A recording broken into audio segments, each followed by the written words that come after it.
name is Katherine Miller. I'm from the James Beard Foundation, and my job here really is just to moderate and get the heck out of the way from these amazing people that you're here to hear from. But before we get started and they introduce themselves really quickly, how many of you who are here to hear this talk have been impacted by, in your restaurants and your families or your communities, by mental illness? How many of you have been affected by death by suicide? Yeah, so thank you for coming. Thank you for listening to these folks, and thanks for all that you're already doing in this field. I'm going to pass the mic down, and they're just going to very quickly introduce themselves, and then we'll get going. Good morning. My name is John Hinman. I'm the owner of Hindman's Bakery here in Denver, and I'm a co-founder with Alex of Chow. That's Culinary Hospitality Outreach and Wellness, and we're a small group here in Denver that we meet on a weekly basis and talk about how messed up we are. So, my name is Zander Tekus, and I am a chef in the Aspen Valley, and I'm here to talk about mental wellness. My name is Patrick Mulvaney, and I have a restaurant in Sacramento called The Building and Loan, and we also run a project called I Got Your Back, which is all about mental wellness in restaurants all around, hopefully, the country, coming to a store near you. Hi, everybody. My name is Alex Palmerton. I own a food marketing company in town called The Fifth Sense. I also co-founded Chow with John. Like he said, we host weekly meetings in Denver for people who work in the restaurant industry to talk about their shared struggle, and we're excited to be here today, so thanks for having us. Awesome. And we're also, just to let you guys know, going to try and leave some time for questions at the end. So if you have them, start thinking about them. If you don't, that's okay too. But we wanted to first ground you, this audience and this discussion, in some pretty sobering, all pun intended, stats about the restaurant industry and the restaurant community.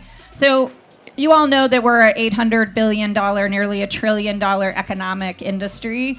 We're also the fastest growing labor force, with over 10% of the American job force working in restaurants, hospitality, and food. Some 15 million people, and one of the few sectors that's growing. But with all of that amazingness comes a lot of pressure and a lot of things. So it's a super high stress industry, as all of you know. It has long hours. It's very intense. It has long had a reputation for being a place where potentially anything goes as well. And some of that comes with some pretty stark reminders of where we are. This is an industry that, of all industries, has the highest rate of illicit drug use, right? So substance abuse and drug abuse are a factor in our industry. We are the third highest rate of alcohol abuse, alcohol consumption, behind construction workers and minors, right? So in addition to that intensity, right, we have those factors that come into it. In a survey that Kat Kinsman and many of you know, and Chefs with Issues and some other industry surveys that have been done, 73% of chefs and industry professionals self-report that they suffer from multiple mental health challenges: depression, anxiety, substance abuse, right? So we are also, there is a high rate of that. And Alexandra reminded us all earlier today when we just met before this panel that there's also then an especially acute challenge with women chefs being a high rate, have a high prevalence of those factors in their own lives. So we just wanted to ground this conversation and not spend the whole conversation talking about the negative, but ground everybody in some of the challenges and some of the data that's there. What we talked about, sort of kicking this off, was having John talk about something, and one of the biggest questions that came up,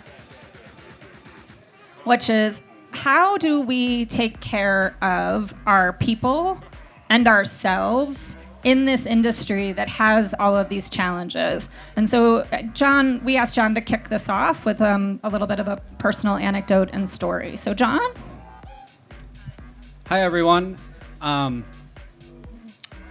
My name is John, and I'm used to saying I'm an alcoholic, but I don't have to do that in this crowd, but that's what usually comes out of my mouth in this situation. I've been in the Denver restaurant scene for about 25 years and was a pastry chef for about 20 of them, and really found a good place to hide here in the industry, to cope with my mental illness, because I found a bunch of people like me, willing misfits, I would say, that lived like me, drank like me, kind of felt like me, but we really didn't talk about how we felt unless it was, in kitchen sarcasm or something like along those lines. And in a whole, I've been sober for 8 years now, and that took a big thanks. And that just really took a big leap of faith for me, to be 37 years old and have to call your mother and say, you're not taking me here today, you're driving me to detox, and have that willingness to all of a sudden make that change and start saying yes in my life. And then what am I going to do with that? How am I going to come back to this industry that I know so well, and it's the only thing that I know? So in my first year of sobriety, I had 11 jobs trying to dodge the restaurant business, and I couldn't do that. And I was working in a restaurant, and things got pretty heated and stressful one day, and I had to walk out of there, and it was the biggest leap of faith I've ever made. And now I own a wholesale bakery here in town, but I've really always wanted to give back to this community because I felt the pain, I lived it, and I see it all the time, in people's eyes when I talk to them, and being a little bit vulnerable and sharing my story with others, I think helps to show everybody that they're not as unique as they think they are. And I'm a type of guy that I have a big bunker on my head, and I walk around, and I don't hear if you're talking to my head, but if you're talking to my heart, I can hear you. So Alex had called me to do an article about mental health in the restaurant industry, and I said I would be happy to, but I would love to have a meeting after the article came out and see if anybody showed up, and Chow was born out of that, and I can let Alex share a little bit more about how that happened, but here she is. Hi. So a little bit of background on me. I used to be the food editor at 303 Magazine. I've struggled with depression, anxiety, ADHD, a whole mess of fun my whole life. And through interviews that I had for various articles or friends that I had in the industry, I realized how pervasive this is and how people are very willing and ready to tell their stories if they're given the platform and the opportunity to do so. So May of 2018, we published the article. We interviewed about, I'd say maybe 8 chefs. And the article's still online if you want to check it out. I imagine if you work in the industry, it'll sound like you're reading your own diary. A lot of the same issues were coming up. So when John and I spoke, we realized that it wasn't enough to shine a light on the issue. We really wanted to do something about it. So we started Chow in June of 2018, and Anthony Bourdain committed suicide 3 days before our first meeting, which kind of turned into something that we didn't anticipate. We've had a meeting every single week since then in town. We take front of house, back of house. I'm a food writer, marketer, and they still take me. It's really just for anybody who wants to get together and talk about what John and I say, talk about where it hurts, which is inside. And we share our stories, and we don't always necessarily have the answers, but Chow was kind of founded on the belief that sometimes the best thing you can do to help yourself is to talk to other people who understand and form a community of people who are willing to be receptive to you when you're struggling. Yeah, and Alex, what you guys are doing is around the storytelling and the sharing here locally. I mean, Patrick, what you've started, and then Zander, I know that you're sort of looking at something similar. You want to talk a little bit about some of the things that you're putting into place that goes to the next stage? Yeah, so Noah Zonka, right? 3 years ago, he's a beloved chef in Sacramento, and 3 years ago, he left a job and then started catering and then was catering out of Ubers and then was not catering anymore, is riding a bicycle. 2 years ago, I wrote his mom a note to say, Jeannie, where's Noah? Hoping she'd say he's with me in Madison, Wisconsin. And what I got back was, we don't know. He's been gone. I haven't talked to him in a year. And if you see him, tell him I love him. And I'll tell him the same from you. So we had 4 suicides early on last year in Sacramento, and then Noah came from, Noah's mom wrote a note and said, we found Noah down by the river. And we started talking. I spent the weekend with Katherine, the weekend that Anthony Bourdain died, with 15 chefs, and we came back and created what's now called I Got Your Back, which is a peer-to-peer support and referral program. Someone in the restaurant every day is there to talk about mental health issues, both to open up for staff to be able to talk to, and them to be able to talk to staff that aren't doing well, as well as an online resource for people to find resources. And in the 7 months that we've been doing it at our restaurant, it has changed the culture of the restaurant, because what it says is it's okay not to be okay. And we've created a place where people can actually share vulnerability, as John said, and when you share that vulnerability, what comes out of it is strength. So we're really looking forward to it moving forward. Yeah. And Patrick, what you're doing, you also partnered with healthcare company, insurance company, because Zander, that's sort of in some ways a little bit of the approach that you're taking as well, right? Partnering with other organizations. And so, yeah, so when we started talking about it, I'll give you the microphone in a second, but when we started talking about it, as we brought what we did, because we're restaurants and we're full of bullshit, we just started talking to people on the floor, and I talked to anyone because I didn't know what to do about Noah, right? I didn't know what to do about anyone. And so there are 4 major healthcare groups in Sacramento who all came to the table and said, this is important work. This is different than what we're used to because you're asking for help outside our 4 walls. But we think that it's going to help us and help you and help other sectors as well. And so the interest has come not only from the healthcare sectors, but private business and government certainly involved as well. So that everyone, you saw all the hands that got raised around you with mental health issues, right? It affects everybody. We're just in the restaurant, and so we're more prone to admit it. And we hope that by us talking about it, that everyone else will talk about it too. And Zander? Yeah, I mean, I have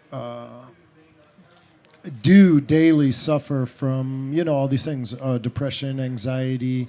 Some days I get to work and I feel like I'm a total fraud because of imposter syndrome, or I get to the end of the week and, even after 70 hours, it still may be hard to pay this bill or, let my kid go do pay for the camp he wants to go to or whatever. And we also, over the last 12 months in the Aspen Valley, have been hit really hard. It's started about 5 years ago where, restaurant owners, 2 of them took their own life, and it slowly got worse. After Food and Wine last year, over a 2-week period, we had 3 chefs take their 2 chefs and 3 industry workers. Take their lives, and it really hit our community hard. Over the next 10 months, it kind of kept. Oh, sorry. I don't know. Sorry. It was a wake-up call, and so we just started, like we said, being vulnerable, talking about mental wellness. In the same conversation that we talk about our health, our physical health. We're a very active community, and it's really normal for people to talk about the 40 miles they biked or the mountain they climbed or, what they're doing to support their physical health. And when it came to talking about mental health, it wasn't so positive. It wasn't that we were doing something good to support our mental health. It was, we were depressed or anxious or there was a problem. And so we started immediately at pre-shift, both with front and back of the house, to discuss that, to be vulnerable, to open the conversation so that people felt the stigma kind of lift away from the idea of needing to support your mental wellness, because that's a big part of our industry, is that we're not supporting our mental wellness. And there's so many little things that we can do to do that.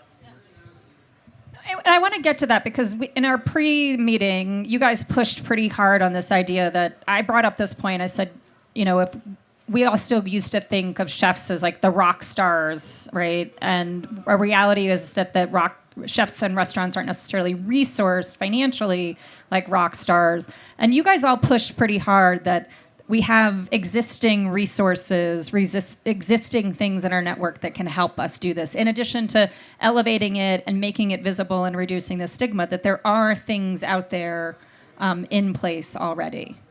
Anyone? I'll talk about one. My favorite resource to share with people is the crisis text line. If you get out your phone or write it down, it's 741-741. You can text that anytime, night or day, and be connected with somebody who can help you if you're feeling... one of the big misconceptions that they deal with is people think that you can't text a crisis text line unless you're, right on the precipice of you gun in hand, about to make a really terrible decision. But the crisis text line is there to catch you before you're in that moment. So you're allowed to text it if you're having any level of a crisis. And sometimes I feel like it's hard to pick up the phone and maybe make that connection over the phone with your voice, but texting is a great resource. So post that in your restaurants. Yeah, so we have the hotline, and then Patrick, you kind of pushed on this one about like the existing community-based resources ourselves. So we do have ourselves, and we do have watching everybody here. The young ladies in the back are kind enough, I'm going to take a minute away from what Katherine said, to hand out our flyers that have both a text line, not 741-741, but there. Do you guys got the bag? Can you hand out those things? And then also for people that are in restaurants, this is igotyourback.info, and this is a sticker that's meant to be the size of a brie cheese to go on your walk-in, so that you can go online and you go on and the top of it says, "In the weeds, get help," and offers the crisis line as well as a crisis text line.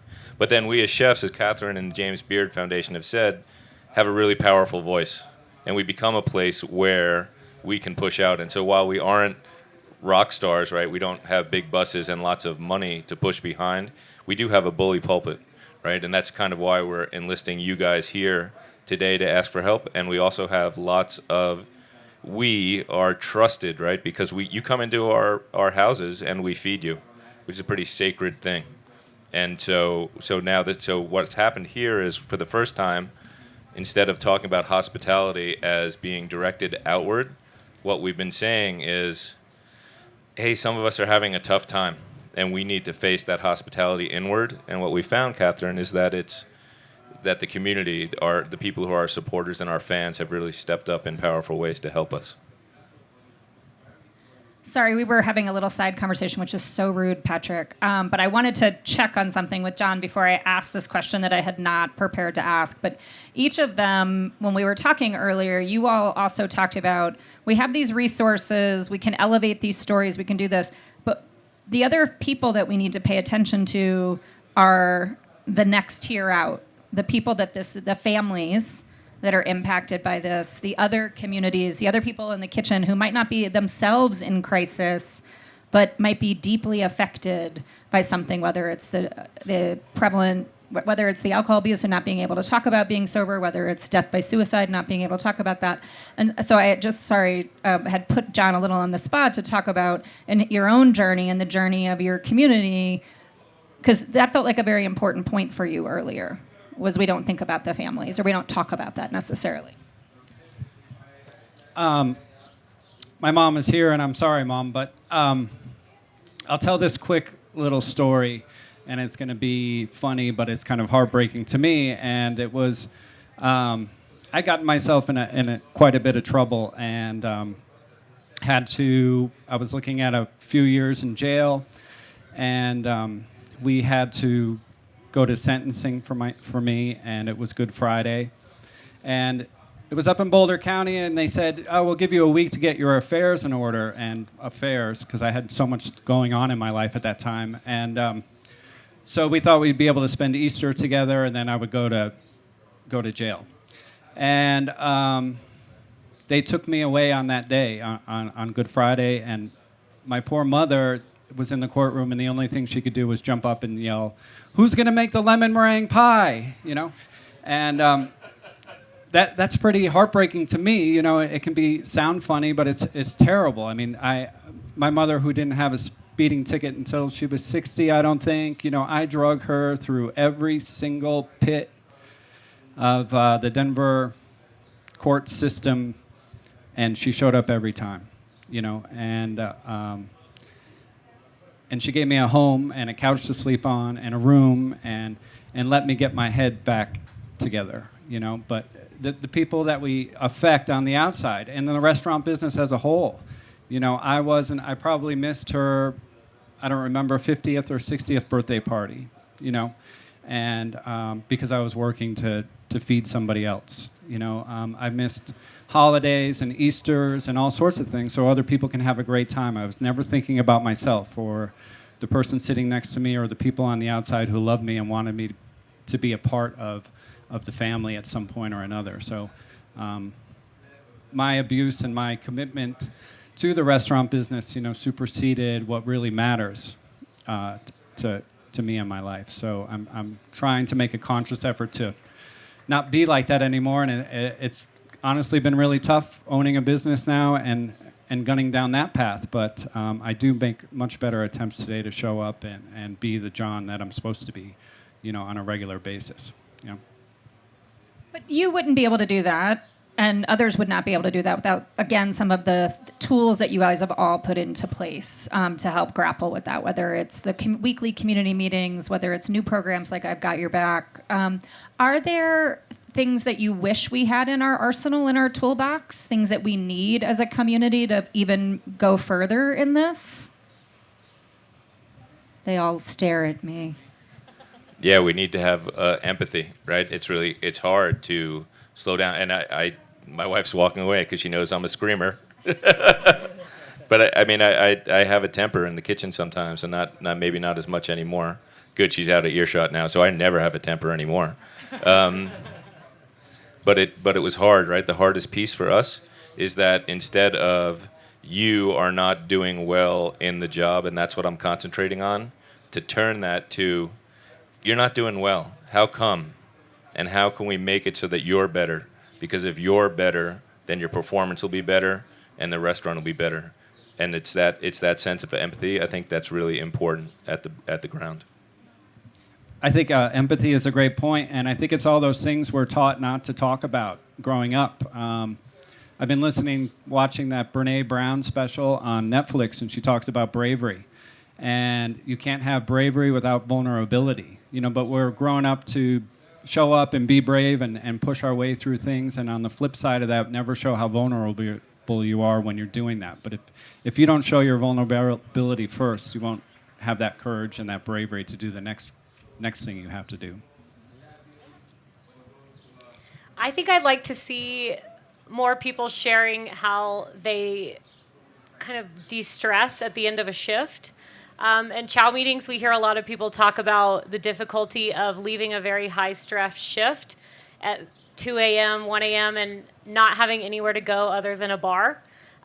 So sometimes it's difficult to find that community after work without there being alcohol. I'm going to shout out Emily for a minute. Emily's in the audience. She's starting a bar restaurant in town called Bar Zero that's going to be an alcohol-free place where you can have that same community after work for industry, non-industry folks. And I think I'd love to see more people doing things like she is.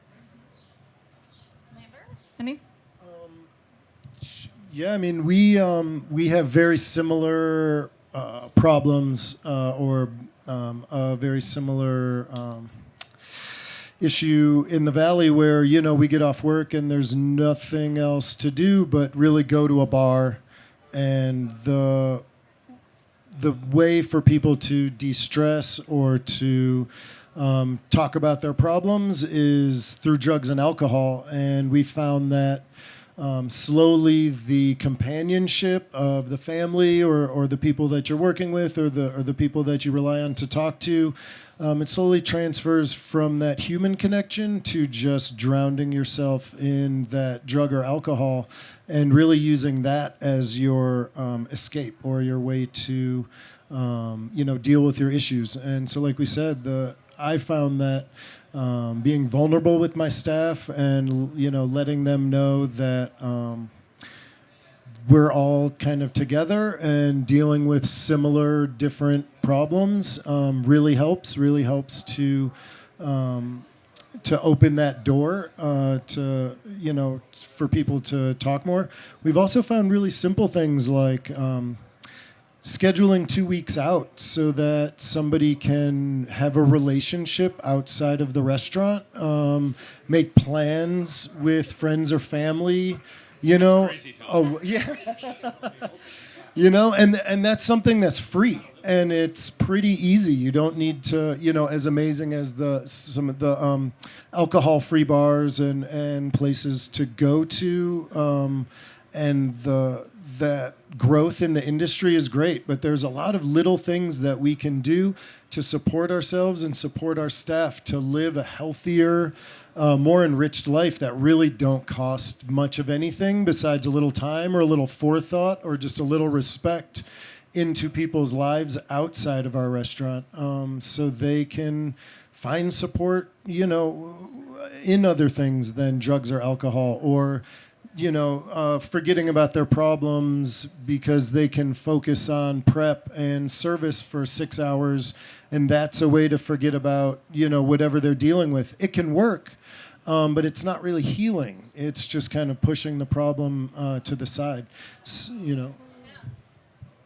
No, I mean, all of you are really excited about doing this panel here at Slow Food, where there's so much focus on environmental sustainability and so much focus on the food itself, but being able to open this conversation around wellness, mental health, mental illness, removing that stigma in this forum, right?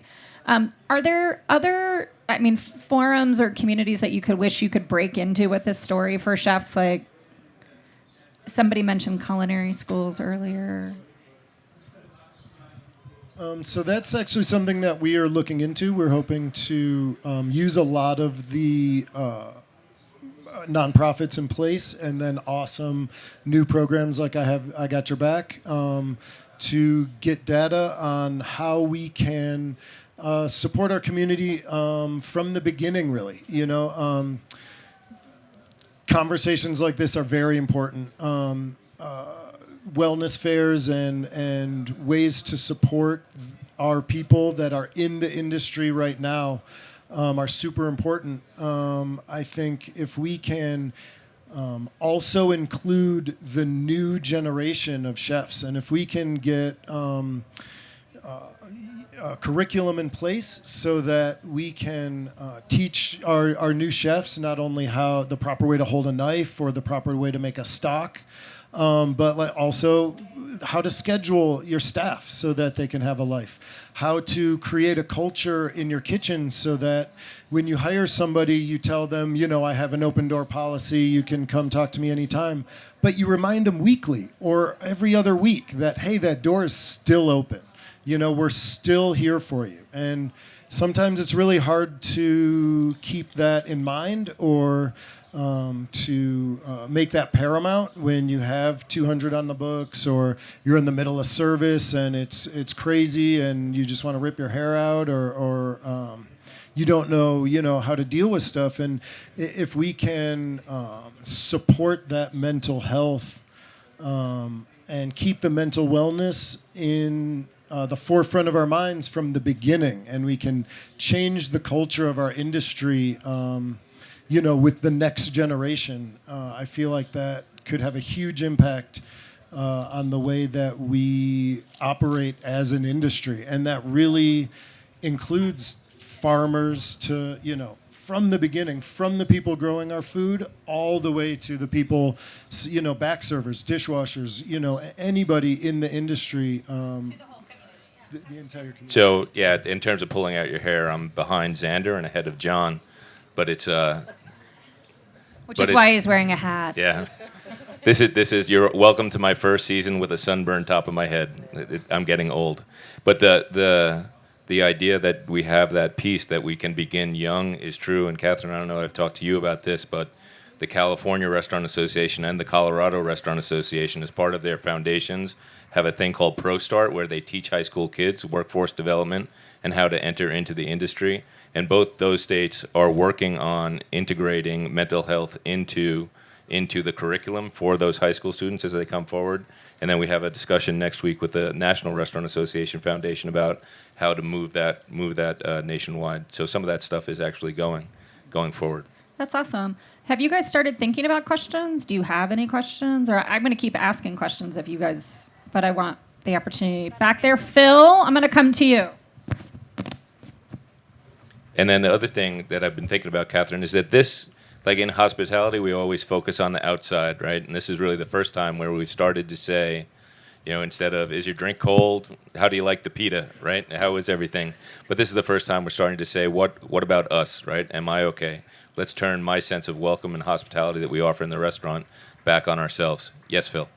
I work with different populations, and one of which is returning citizens. Have you all had any dealing with returning citizens and folks with special needs in general? So we do it with two programs. One is called Plates, which is formerly homeless women, who there's an enlisted man's mess hall on a decommissioned base where they go through 1,000 hours of training to work in hospitality and re-enter the workforce. And then also my wife in the back is working with the Salvation Army and their culinary workforce, and a lot of the people that they're working with are re-entering citizens.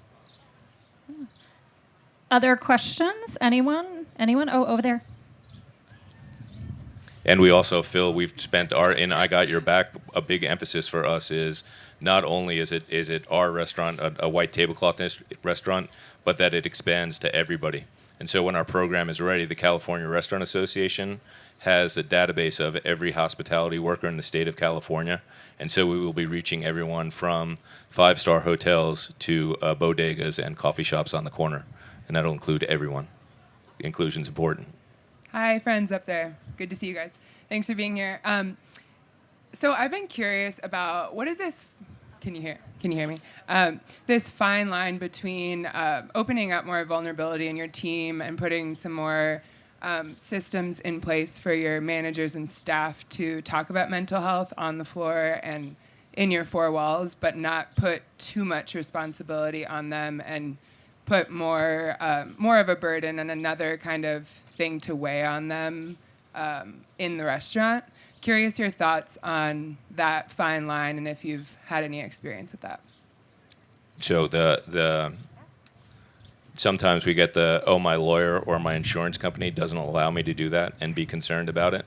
And what both lawyers and insurance people have said is that although 10 years ago we might have been concerned that talking about mental health would lead to problems, what they say now is we suspect that not talking about these issues are going to lead to problems, that you will face in your space difficulties further down the line when they find out that someone had an issue and you knew about it and you didn't do anything. Yeah. So it doesn't, and you have to deal, the problem is there. So in terms of adding another layer, that layer is there. And in some ways what you're happening is just making it more transparent. Alexandra?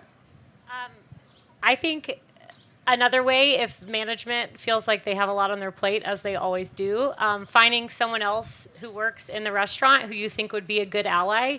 Sometimes it's a bartender or a server who seems really emotionally intelligent, really empathetic, maybe charging them with, can you keep a pulse on how the staff is doing? Can you check in with not only the people who look like they're struggling, but the people who seem like they aren't at all are oftentimes the ones that need it most. We have a question right here, but just a quick follow-up. So we just recently had a meeting with a major network producer around food. And we said, hey, we want you to highlight mental illness or alcohol on this X show. And they said, yeah, that's great. Some people will talk about it, but every time we go to book somebody, the publicist gets in the way. Right? And says that is going to harm their business to be known as this person focused on this issue. Anybody want to react to that? Alexandra, you like visibly were like... I think the best thing you can do as a public figure is to come off as human as possible, and pretending like you don't have struggles separates you. It's kind of like an us versus them. So I would fire that publicist. And I have never, if someone has an example of someone coming forward with their struggle and how they're working on it, leading to negative backlash, I would love to hear the story. I feel like that's a minority if it exists at all. And I don't know if it was John or someone else, another chef who's been pretty public about their struggles with substance abuse. And when I was talking with them, they said, yes, I'm working on this group, and we call it Alcoholics Distinctly, Not Anonymous. Because when we were drinking, everyone knew we were drinking. And now that I'm not drinking, I want everyone to know that too, but it doesn't really change who I am. And I really don't care. I mean, we're dying, right? I mean, if this conversation today helps one person today, then we did our job. And it's just something that's already there. So now I don't remember what they call it in film, but there's that fourth wall or whatever. And I think that stigma is there all the time. Us coming out and talking about it kind of breaks that mold, the norm. And the norm is that everybody hurts, right? Somewhere, somehow, everybody's been affected, but everybody's ashamed to talk about it, and it's fairly unfair to talk about cancer versus mental health. We send all this money to cancer, and when somebody has cancer, and it's a terrible, terrible story, but we have that empathy immediately, and we're gonna defeat it. The simple fact is that mental health, mental issues kill more people than cancer every year, and we are too ashamed to talk about it because John went and drove his car into Wash Park Lake again, and this happened, and that happened, and whatever. We don't want to talk about those things, but we are just as sick as the next person. So standing up and talking about where it hurts is where it counts. So that's how I feel about it. And that's, I don't know about the legality, but I was going to say I don't know that there's really a fine line. I think we need to get rid of that and talk about it. The first time that we talked about mental health in the restaurant, it was awkward. And I could see on the front, all the faces, and, everybody was a little uncomfortable. And it's worth that conversation to not have to go visit somebody in the hospital or go to somebody's funeral because they couldn't deal with handle whatever they were trying to deal with at the time, because they didn't feel like they had an avenue, because they didn't feel like anybody could relate to them. Having that conversation is much easier and can be a much more positive experience than when it gets past that and somebody does hurt themselves or others, or feels like they don't have a way out. And really the only way to break down those walls is to talk about it, is to be vulnerable about it, and to find avenues where we can support our families better, And then I just hope, I swear, this is quick, I swear to God. So what I think back to the late 80s and early 90s and the way people talked about AIDS or didn't talk about it, and the way we did not talk about cancer and people that had cancer. And so my hope is that someday we come to a place where we say, this is a disease and we want to change it just like we do with those two issues. Thank you so much for being here and talking about this. I come from a family where both of my parents are in the restaurant business, so missing holidays is the norm. Are you a civilian? I don't work in restaurants anymore, but I still am in the food industry. But thank you.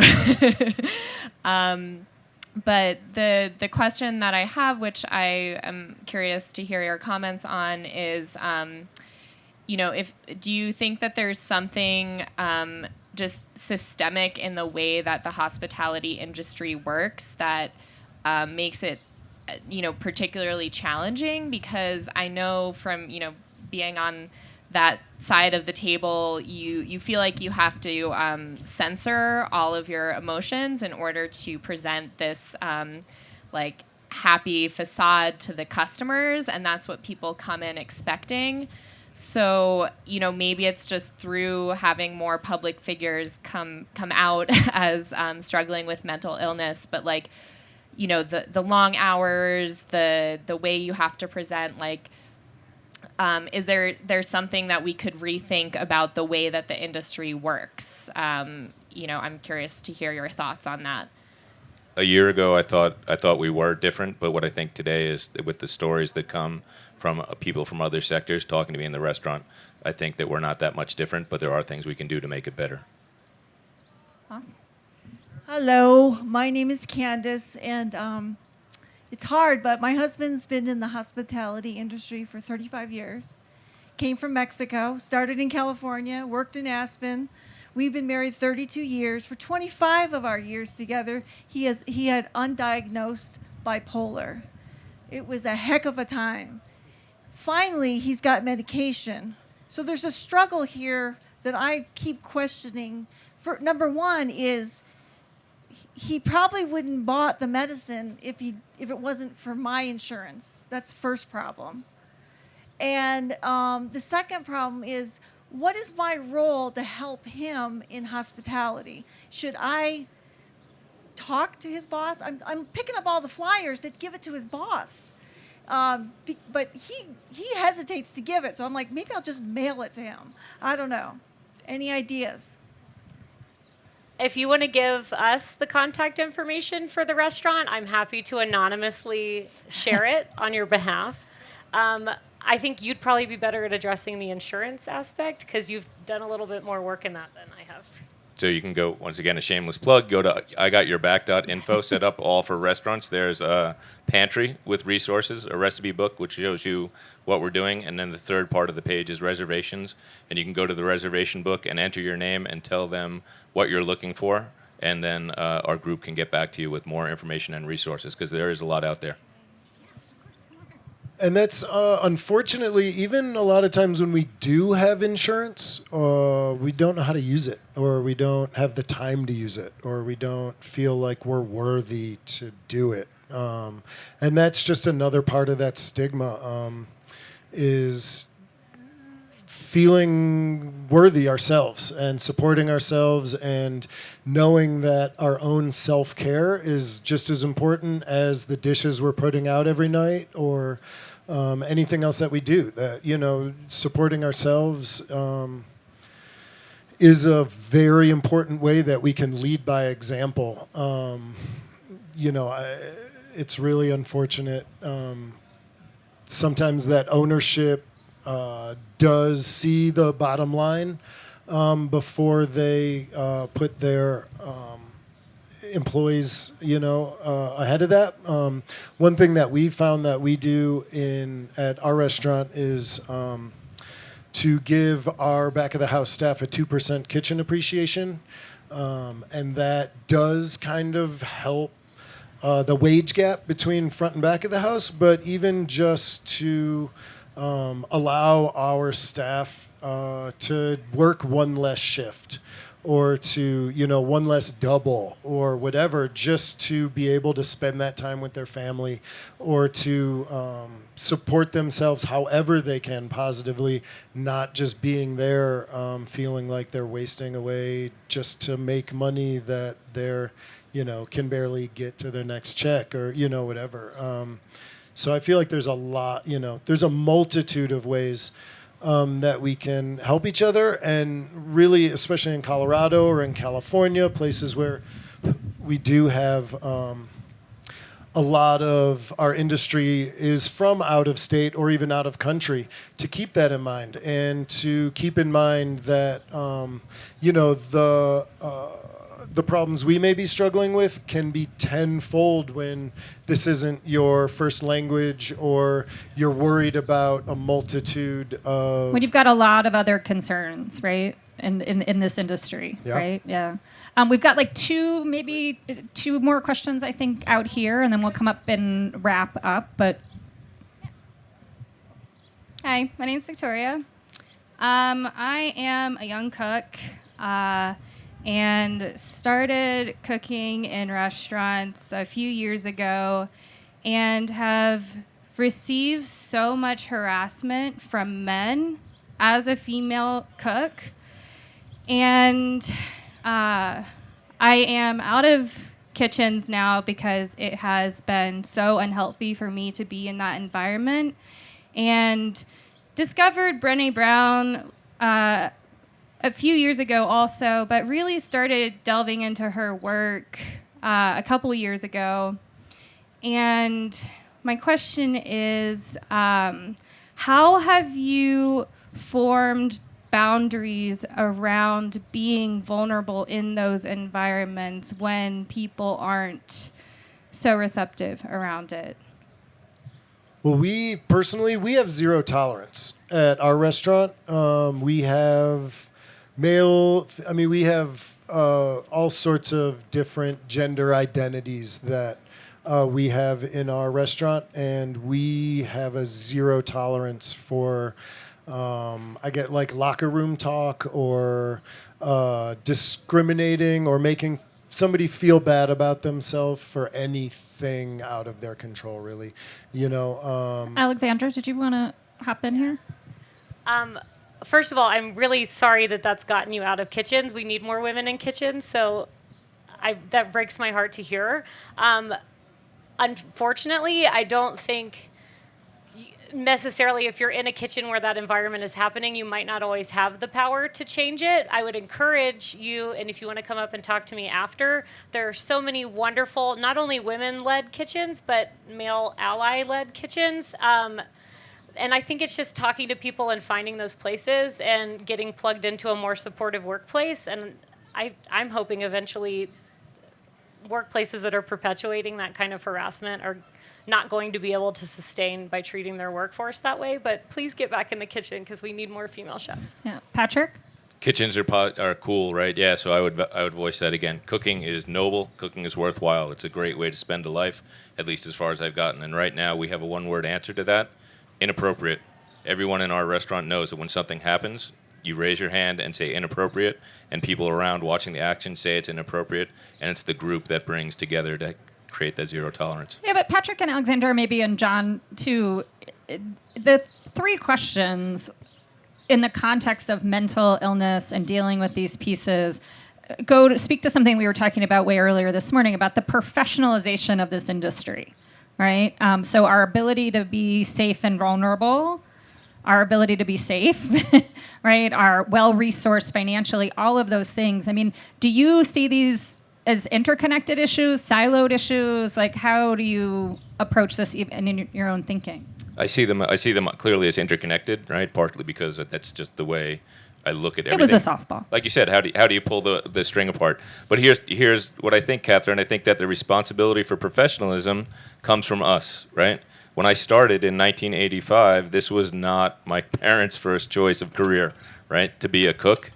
But the truth is, it was my choice of career, and it is a good career. So I have to stand up for myself and stand up for my industry. So when I say to my cooks, when I say to my servers, when I say to my back waiters, when I say to everyone who works for me that this is a career, this is a life that's valuable, and I appreciate you being here, that's how I think that we'll develop the professionalism.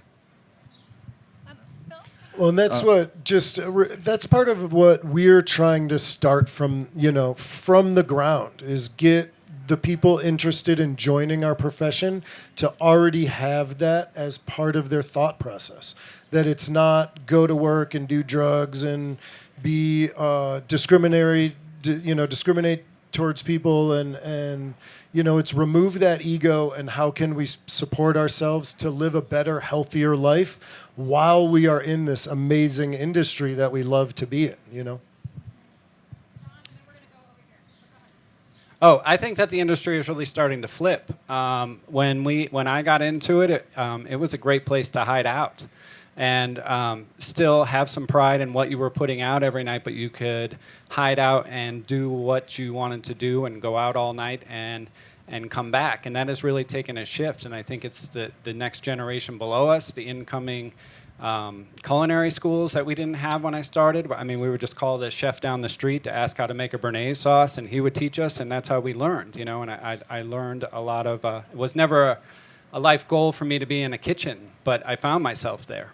You know, a life-changing moment for me is I was working down the street and as a server while I was in college, and I spilled 12 iced teas on a person, and that evening I was in the kitchen peeling garlic. And hence my career started. You know, that wasn't a choice for me. So I think that there's a big flip happening today.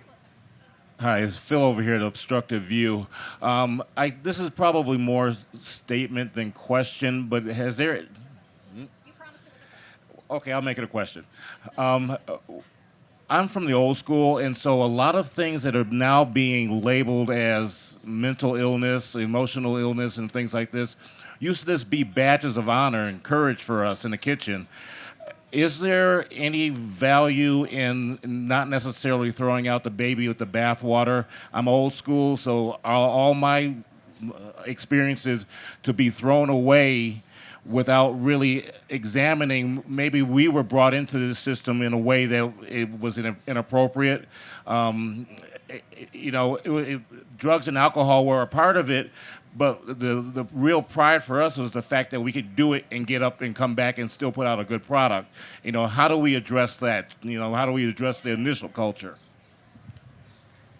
The functionality. I think that our initial way of being taught was wrong. And how do we flip that? And that's very difficult because I'm a pan thrower first and a question asker later by nature. First thought is generally wrong for me. And it's cost me several cell phones these days. I have cell phone insurance because phones fly. But, I think it's starting to change the language and starting to flip some of the things that we say in our heads and have them to come out, just like Patrick said, is how can we help you, basically. And I think that's how we have to start thinking. And that takes a lot of practice, a lot of practice. And when you do it, maybe you take a minute and apologize and try to address it another way, you know, and just baby steps between the baby steps to change that behavior. And that's what I was just talking about this last night. We drove down late from Aspen, and we got a really late reservation at Black Belly up in Boulder, and they were very gracious seating us 10 minutes before they were closing. And I saw the stares from the chefs as we were walking in, and the first thought was, I should buy a round of shots to, I get it. I know how much this sucks and I appreciate it, but that's not, we need to find a different way to support each other. It doesn't need to be, let's celebrate and get wasted, or this is how we can thank you is by giving you drugs or alcohol. And just shift that as leaders in the industry, shift that frame of mind, because you never know. And that's the first thing I thought was, let's buy a round of shots. And the second thing I thought was, I have no idea what these people are going through. Somebody could be struggling with alcoholism. Somebody could just not like to drink. It could make somebody feel uncomfortable. And so something that inherently is a way that we thank each other or congratulate each other or try to support each other really ends up doing the opposite, and could be an enabler or a way that we end up really not supporting these people is by putting that into the equation. And so I feel like as leaders in the industry, when we can talk to our staff, be compassionate with our staff, and support them without using that. You can still go get a drink or whatever after work, but when that becomes the go-to, we need to just talk to your people and support them. Patrick? So one, welcome from Detroit, so old school. You must feel comfortable with the obstructed view from the original Tiger Stadium. And second, I guess what I'd say to you is, use your experience and honor your experience, and don't denigrate what we've done or how we have made ourselves get here, because that is the road we've traveled, and our job is to share that experience, make the road hopefully a little easier for those who follow, and make it better for everyone who comes behind us. So rather than saying all this is bad, what I'd say is this is what it is. This is my experience, and from my experience, I'm going to ask you to get better, right? And also have the patience, because we all know, all of us that cook, that the dumb fucking line cooks don't listen to you the first time until they do it wrong. But so we have patience and experience and teaching. Those are the three things that we need to do, and honor our past. You're good? Okay, so we're going to need to wrap up, which is just, one thing that we talked about is what is the resource or the thing that you want people to leave here and know that they can access and do? If you got chow here, or you got other things We've got chow. We meet every Monday. This week we'll be at the Colorado Restaurant Association.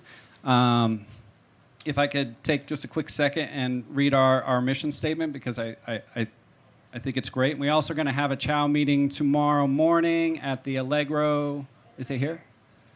Right here. It's here. Awesome. So we'll be here tomorrow morning. 10:30? At 10:30. Free breakfast. Come chat about your feelings. Oh, yeah. And so free ham pies. I'll be bringing pies tomorrow. So I just want to read this real quick, and it's, hello, food hospitality community, chefs, servers, owners, suppliers, farmers, and writers. This group is us helping us. If that means quitting something, it's quitting self-destruction. All that we do crazier than other persons, drink or drug, work or worry, depress or die. If us helping us means starting something, it's us helping each other take back our lives. This group is a safe place to come and to share, to find support, to hear new ideas, to create a community. We work in a dangerous, iPhone stuck, profession. There aren't too many like it. Perhaps firefighting and rock and roll come close.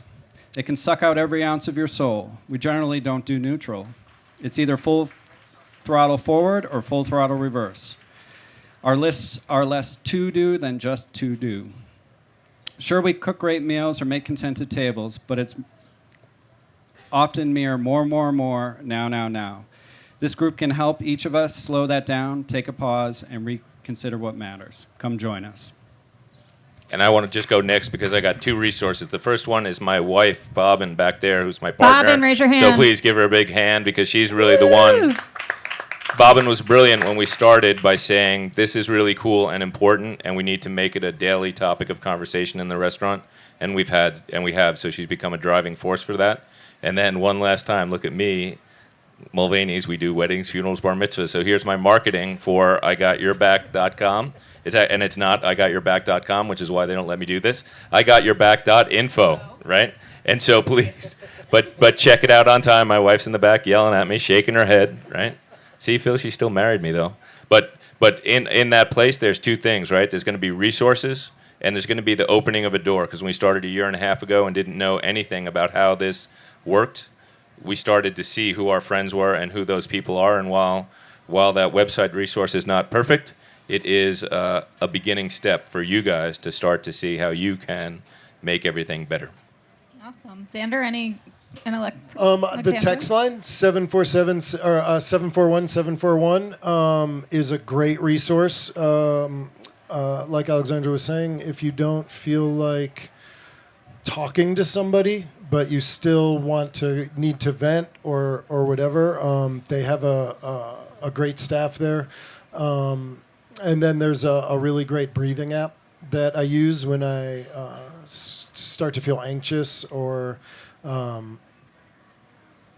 Sorry.